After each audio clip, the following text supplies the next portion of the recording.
দিনাজপুরের পক্ষ থেকে, বলিয়াবাসীর পক্ষ থেকে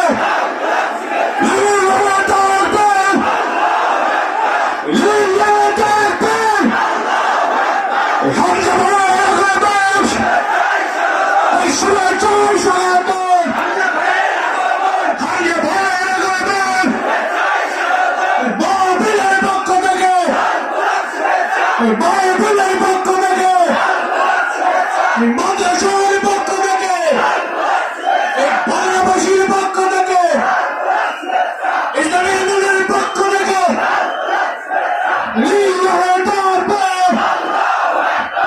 সবাই তো ভাইয়ের আমার, আপনারা কি কেমন মানুষ?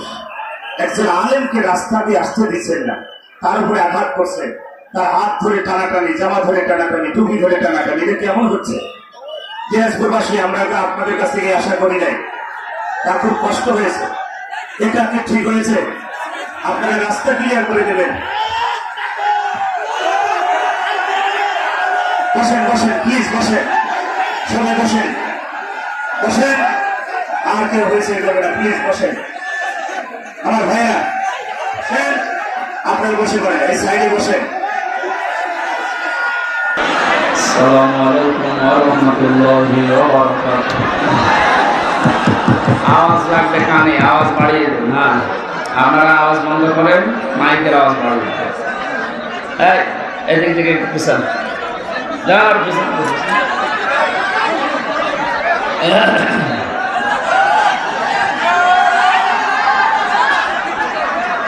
আলহামদুলিল্লাহি রাব্বিল মাশরিকাইন ওয়া রাব্বিল মাগরিবাইন الذي خلق كل شيء زوجين وأوجب علينا الإحسان بالوالدين ونشهد أن لا إله إلا الله وحده لا شريك له وأشهد أن محمدا عبده ورسوله سيد الكونين صلى الله عليه وعلى آله وصحبه وأتباعه أجمعين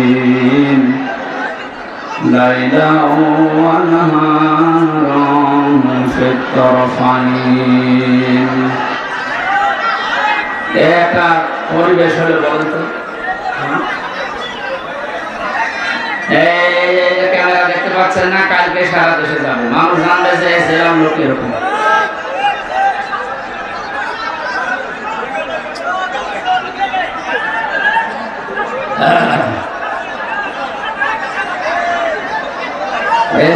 বড় জায়গা ছিল না এলাকায়, এখানে দিয়েছে কেন?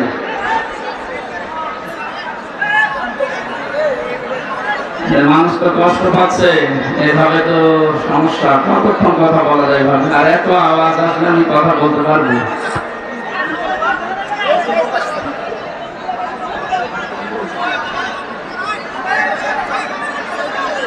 যারা দূর থেকে কালেমা পড়েছে, মুসলমান হয়েছে অলরেডি, তারা এখন আস্তে আস্তে চলে এসেছে স্টেজে, আমরা ওয়েলকাম জানাচ্ছি ইসলামে। আল্লাহ তাদেরকে যেন হায়াতে তাজ্জেবা সিহাতে কলিয়া দান করেন, বলেন আমিন।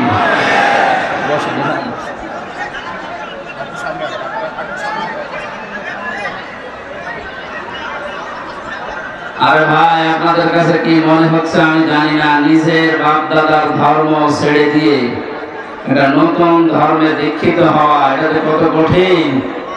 আপনাকে যদি বলা হয় যে সারা বাংলাদেশ দিয়ে দেবো, আপনি অন্য ধর্মে জানতাম যাবে?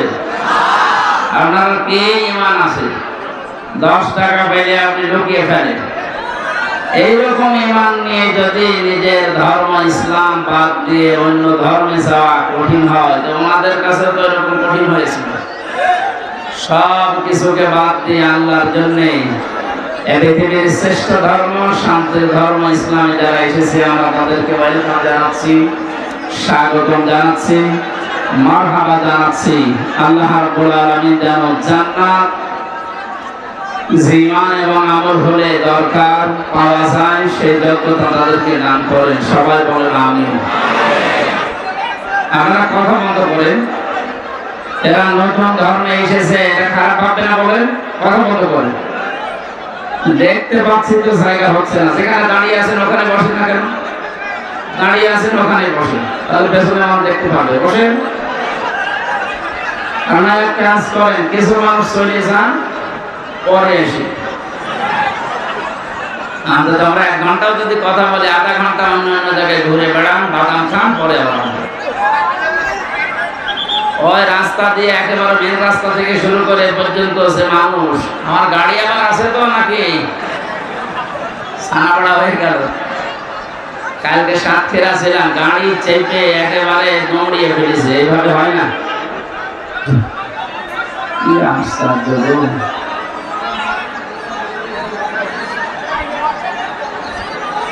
ভাই আমরা না তো এখন নতুন মানুষ এসেছে এখানে, তো চুপ করে। ইসলাম একটা শান্তির ধর্ম। এই যদি হয় অবস্থা বিশৃঙ্খলা, কি ভাববে, বলবে কোন ধর্মে আসলাম? চুপ করেন।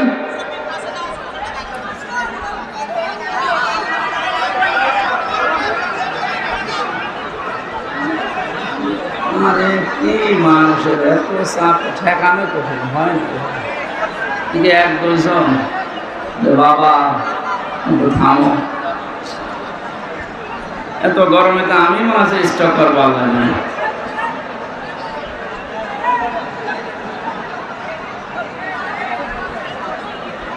এত আওয়াজ আসলে তো আমি কথা বলতে পারবো না, আমি শেষ করে দিই, হবে না? মাছের হাটে তো এত আওয়াজ হয় না।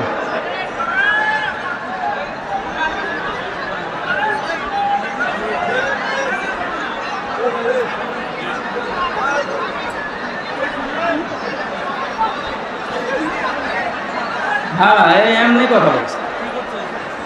বিভাগের লোককে একটা উল্টাপাল্টা নাম দিয়ে মানুষ ডাকতো, আমি খারাপ ভাবতাম না, এই নাম দিয়ে ডাকা এটা ঠিক। এখন দেখছি যে এমনি ডাকে না, তো অবশ্য ঠিক। তার মানে এই নামে ডাকলে আপনার ভালো লাগে না? একটু বসেন ভাই, আমি হাতে পায়ে ছেড়ে ধরছি, বসেন, একটু বসেন, ওই জায়গায় বসেন। স্টেজে জায়গা থাকলে ওনাদের ডাক দিয়ে নিতাম, এখানে ভেঙে যাবে। বসেন, ওখানে বসেন। যদি না বসার জায়গা থাকে দাঁড়িয়ে থাকেন, কিন্তু কথা বলবেন না। এই একটা অনুরোধ রাখেন, কথা বলবেন না। এই আবার আওয়াজ দিচ্ছেন না? আরে বাবা,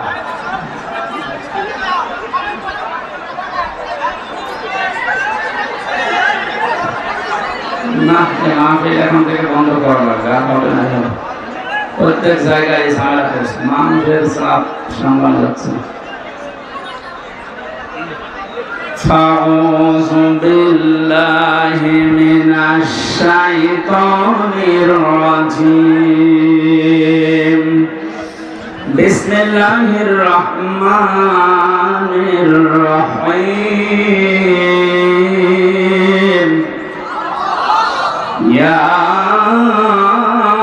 أيها الذين آمنوا اتقوا الله حق تقاته ولا تموتن إلا وأنتم مسلمون.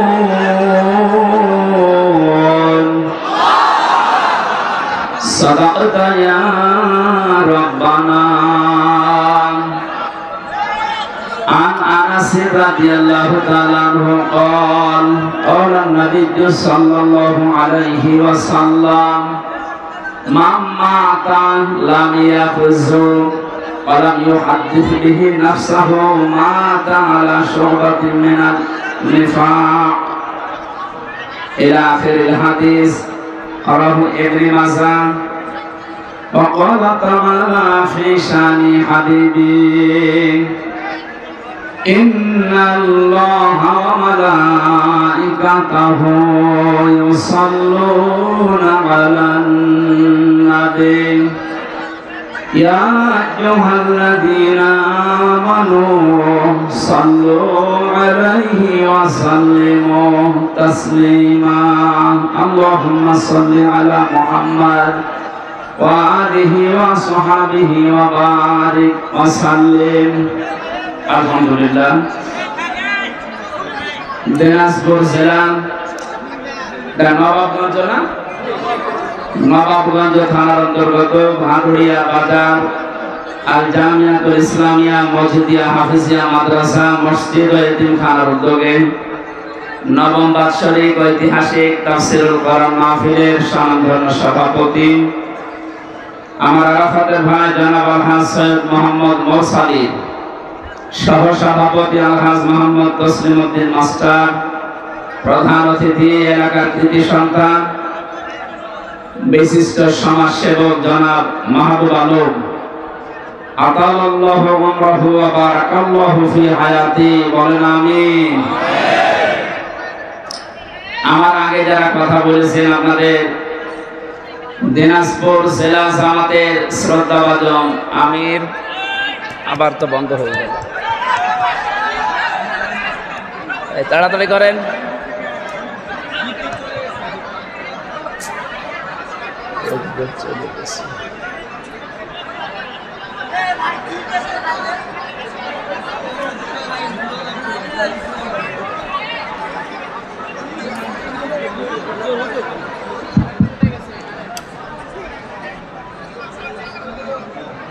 মঞ্চে বসা অত্র এলাকার সর্বজন শ্রোতাভাজন ব্যক্তিবর্গ, সামনে বসা মুসলমান ভাইরা, পর্দার আড়ালের সম্মানিতা মা এবং বোনেরা, প্রাণ প্রিয় দিনাজপুরবাসী, এখন আর প্রশাসনের ভাইরা বলার দরকার নেই।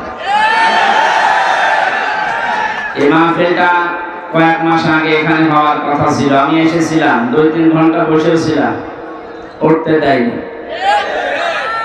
কমিটির লোকজন আমরা সাথে আজকে আসার সময় বলছিল, থানার যিনি দায়িত্বে ছিল অফিসার ইনচার্জের সময়, তার কাছে ইমাম সাহেব গিয়ে বলেছে যে অন্তত আধা ঘন্টা সময় দেন, আমরা কোরআনের কিছু কথা শুনে মোনাজাত করে চলে যাই।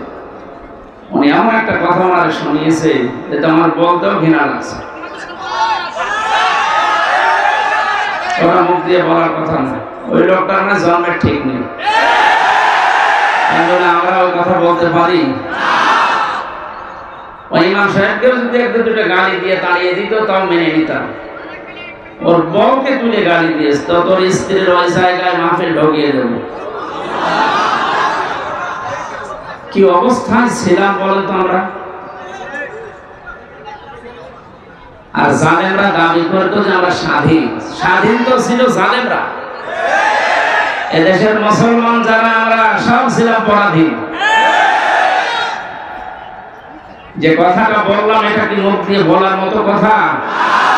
আমার রিমান্ডের মাঠে নিচে নিয়ে কথা জানিয়েছিল, যা বলছি যদি না বলিস তোর বউ তুলে নিয়ে আনবে, এরকম কথা আমারও বলছে। আমরা আরো নিকৃষ্ট কথা বলেছে, ওগুলো তো বলার মতো না।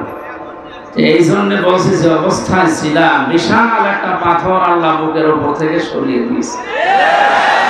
উনি বলছিলেন না, ওয়ালা সাউফা ইউতিকা রাব্বুকা ফাতারদা, হে নবী আপনি বহু কষ্ট পেয়েছে, অতি শীঘ্রই আপনাকে এমন কিছু দেব যাতে আপনি খুশি না হয়ে পারবেন না। আমার মনে হয় আয়াতটা এ বাংলাদেশের জন্য 100 কার্যকর।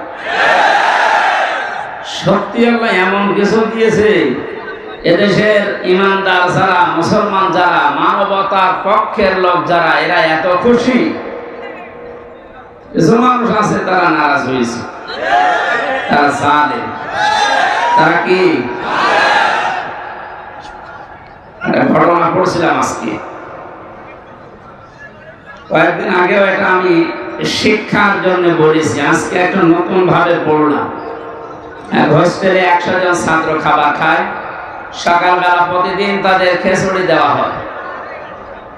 20 জন বলছে ঠিক আছে, যে খাবার চলছে এটা চলবে। 80 জন বলছে না, এই খাবার আমরা চাই না। কি চাও? কিছু ছাত্র তারা বলছে আমরা কলা পাউরুটি চাই, কেউ বলছে আমরা রোল চাই, কেউ বলছে আমরা সিড়া চাই। এইভাবে তো হবে না। হোস্টেল ম্যানেজার ডাক দিয়ে বলে একটা ভোট দেওয়া হবে, যার পক্ষে ভোট বেশি পড়বে সেই টাকা থেকে পাস হয়ে যাবে। ভোট দেওয়ার পর ওই যে আগের যে 20 জন খিচুড়ি খায়, ওরা তো পাল্টাবে না, কারণ মাজা তো পেয়ে গেছে। এই 20 জন ভোট এক জায়গায় দিয়েছে। বাকি যারা রোল চায় তারা 18 জন। যারা কলা পাউরুটি চায় তারা 19 জন, যারা চিড়া মুড়ি চায় তারা এরকম 17 জন। এভাবে ভাগ ভাগ করতে করতে দেখা গেল 20 যা ছিল ওইটাই পাশ হয়ে গেছে। এদিকে লোকজন কতজন বলেন না কেন? আর ওরা কয়জন? এখন কিন্তু বর্তমান ওইটা চলছে। আগস্টের 5 তারিখের পর থেকে আজকের এই 12 তারিখ, 1 মাস 7 দিনে এখনো পর্যন্ত অনেকের সভাপতির উদয় হচ্ছে না। এরা এখনো পর্যন্ত ওই সেই ছোটখাটো বিষয় নিয়ে এখনো গন্ডগোল মারামারিতে লিপ্ত আছে। এভাবে করতে থাকেন 80 জন আমরা, তারপরেও কিন্তু পাস করা যাবে না। ওই 20 জনেই তাদের আগের ওইটাই পাস করে ফেলবে। আমি কি বোঝাতে চাই বুঝেছেন নাকি আন্দাজে? যাতে মাথা ধরে তাহলে ঠিক আছে। এই জন্য আমাদের এই দেশে এখন যে দুর্বিসন্ধি চলছে, বিশেষ করে দাদা বাবুরা কিন্তু চেষ্টা চালাচ্ছে আমরা যেন 80 জন এক জায়গায় হতে না পারি। জেলখানায় আমি 3টা বছর মাওলানা মামুনুল হক আমার পাশে ছিল। মাঝে মাঝে আমার বলতো, হামজা বাইরে থাকতে কি ভাবতাম, আমার ভেতরে এসে কি শুরু হইল। আমরা কি মনে করতাম আর বাস্তবতা আসলে কোথায়। আমরা মারামারি করেছি টুপি নিয়ে, কয় কলে টুপি মাথায় দেবো আমি এই নিয়ে, হাত বাঁধবো না হাত ছেড়ে দেবো, মোনাজাত করবো না মোনাজাত হাত ছেড়ে দেবো, এই নিয়ে গন্ডগোল করি আমরা। আর এখন দেখছি ওরা কোথায় পৌঁছিয়েছে। ওরা সংখ্যায় বেশি না 20 জন, কিন্তু আমরা 80 জন হওয়ার পরেও পালিয়ে পালিয়ে বেড়াই, মার খায়। জেলের ভেতরে শুধু আটক করে রাখে না, সবচাইতে বেশি কষ্ট দিয়েছে এই জালেমেরা আলেমদেরকে। কত মার্ডার মামলার আসামি দেখলাম রাজার হালে ভেতরে খাচ্ছে, ঘুরছে, মাস্তানিও করছে। আর আমরা 76 জন আলেম এক জায়গায় ছিলাম। আমাদেরকে যে কি কষ্ট দিয়েছে, যোগাযোগ বিচ্ছিন্ন। মানবতা বিরোধী অপরাধ বলে ওরা খুঁজে পায় না। ওরা মানবতা বিরোধী অপরাধের বিচার করে। এই আয়না ঘরের সাথে যারা জড়িত সব চাইতে মানবতা বিরোধী অপরাধের সাথে সামিল না এরা। আপনি যে খুঁজে পান না যে কি দোষ আমার। গতকালকে ওর ছেলে নাম নিতে আমার কেমন লাগে না, স্ট্যাটাস দিয়েছে যে দেশের মানুষ আমার মাকে কুকুরের মতো তাড়িয়ে দিল। বাঘের মতো তাড়াবে, কুকুরের মতো তাড়িয়েছে, কপাল ভালো। আর 4.5 থেকে 5 মিনিট হলে কেল্লা ফটো হয়ে যাবে। ওইটা নিয়ে নুন দিয়ে দুধ দিয়ে ভাত খাওয়ার কথা বলতো না মাঝে মাঝে।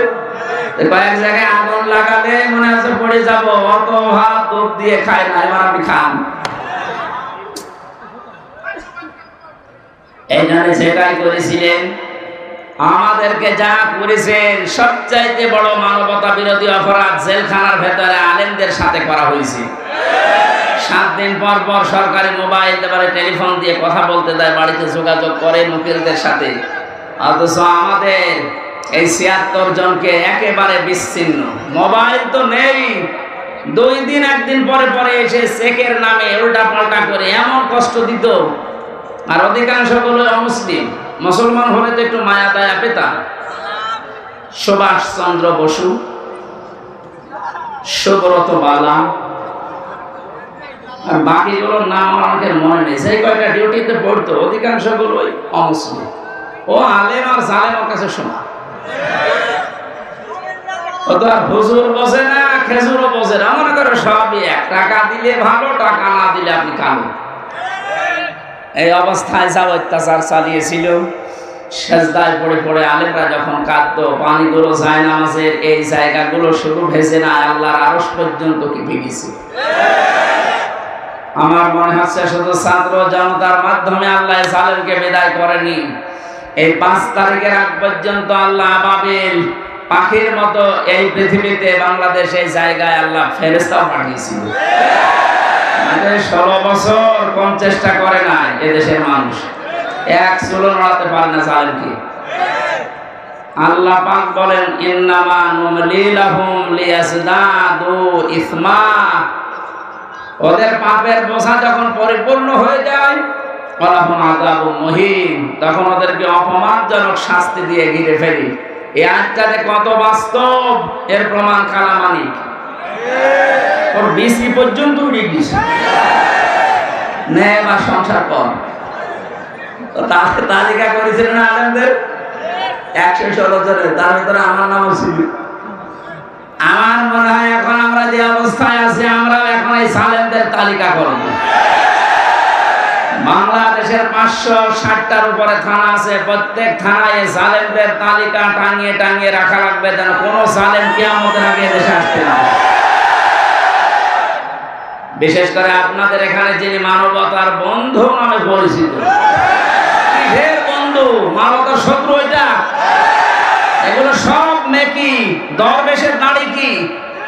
মেকি দাড়ি। দাড়ি কেটে নম হয়ে গেছে দরবেশ, আর এর তো দাড়ি ছিল না।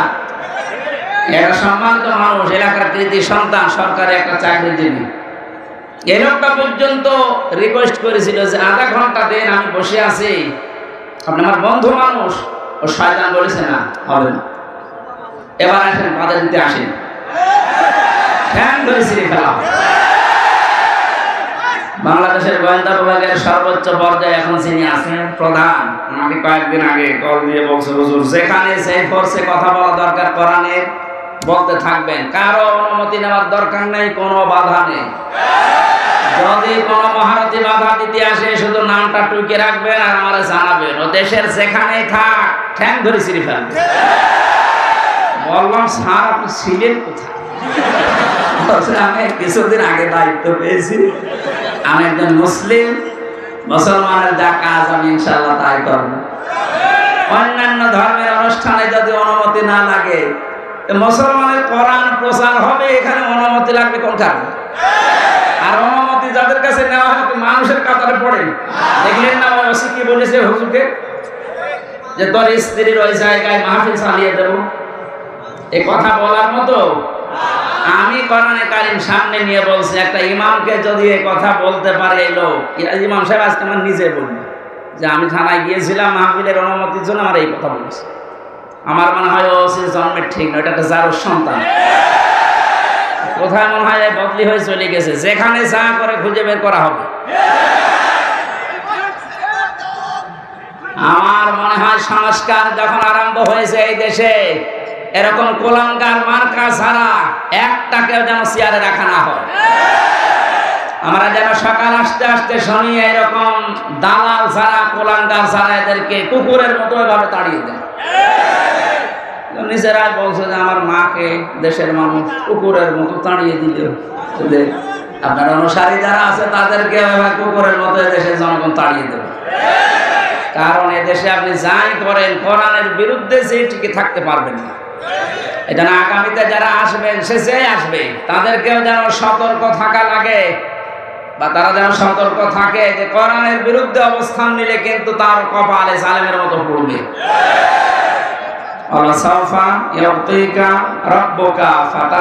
হে নবী, অতি শীঘ্রই আপনাকে আমি এমন কিছু দেব, দেখাবো, আপনি খুশি না হয়ে পারবেন না।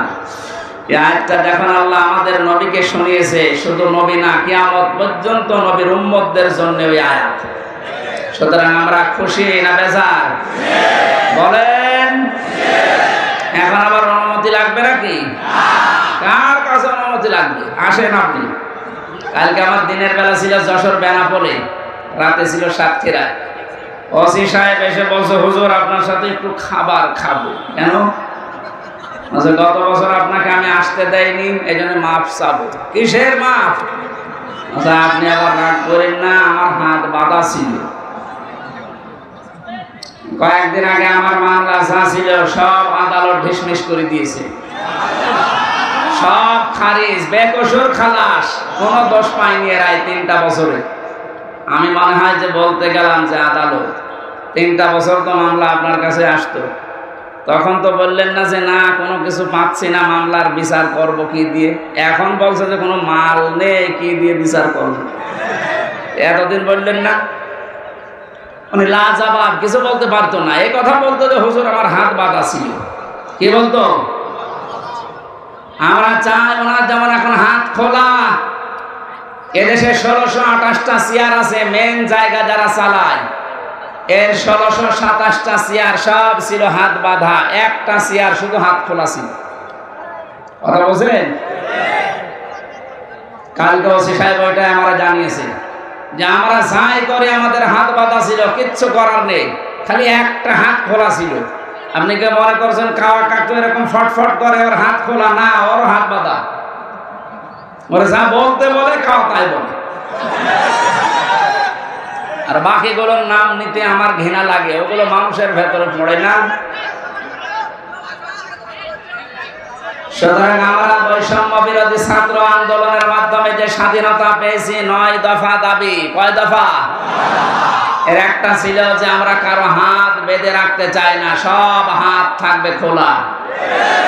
গতকালকে ডক্টর মোহাম্মদ ইউনূসের ভাষণ শোনেননি? কোনো হাত বাঁধা থাকবে না, সব হাত থাকবে কি? আমরা হাত খোলা থাকতে চাই, তাহলে ন্যায় বিচার কায়েম হবে ইনশাআল্লাহ। আর 100% ন্যায় বিচার কায়েমের জন্য এটা লাগবে, তাছাড়া সম্ভব না। প্রশ্ন আসতে পারে তাহলে উন্নত বিশ্বের যে সমস্ত দেশগুলো আছে ওখানে তো এটা কায়েম নেই, ন্যায় বিচারের না, ন্যায় বিচার নেই। আমি কয়েকদিন আগেও সিঙ্গাপুর, মালয়েশিয়া, থাইল্যান্ড সহ বহু দেশে ঘুরে আসলাম, কিচ্ছু পাইনি। হ্যাঁ, ওখানে নিয়ম নীতি ঠিক আছে, যেহেতু কোরআনে কারিমের বিচার ব্যবস্থা চালু নেই, এই জন্য অনেকের ওপরে ওখানে অবিচার হচ্ছে। এই জন্য অবিচার মুক্ত করার জন্য, ন্যায় বিচার কায়েম করার জন্য এর বিকল্প দুনিয়ায় কিছু নেই, থাকতেও পারে না। এইটা দিয়ে যদি কেউ বিচার ফয়সালা না করে, আল্লাহর ভাষায় সে কাফের, সে জালেম, সে ফাসিক।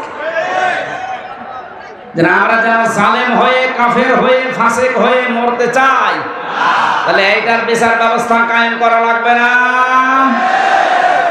আমার হাকামা বিহি আদালা, যারা এটা দিয়ে বিচার করে তারা ন্যায় বিচার কায়েম করতে পারে। আরে ভাই, 53 বছর তো আপনি দেখলেন যে কেমন লাগে দেশটা। বাবা চালিয়েছিল, দুর্ভিক্ষে মানুষ মরিছে। স্বামী চালিয়েছিল, চাচা চালিয়েছিল, আপনাদের এই কথা বলে না কেন? আপা চালিয়েছে, ভাবি চালিয়েছে। কাঙ্ক্ষিত মানের শান্তি আমরা দেখতে পাইনি, আর পাওয়া সম্ভব না। এখন শুধু দেখতে বাকি আছে আল্লাহর এই কোরআন দিয়ে 56,000 বর্গ মাইল চললে কেমন দেখা যায়। এরা দেখতে চান, কারা দেখে? লিল্লাহি তাকবীর।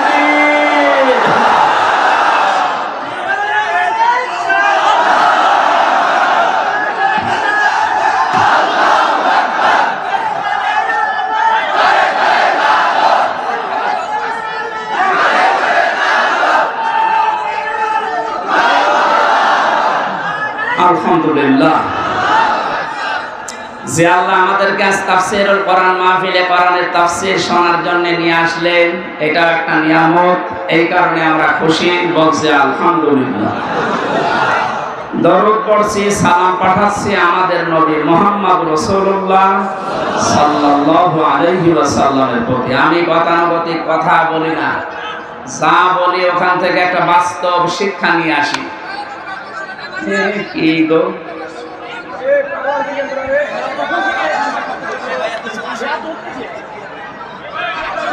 মনে হয় রংপুর বিভাগের মানুষেরা না, এরা মনে হয় রাজশাহী বিভাগ।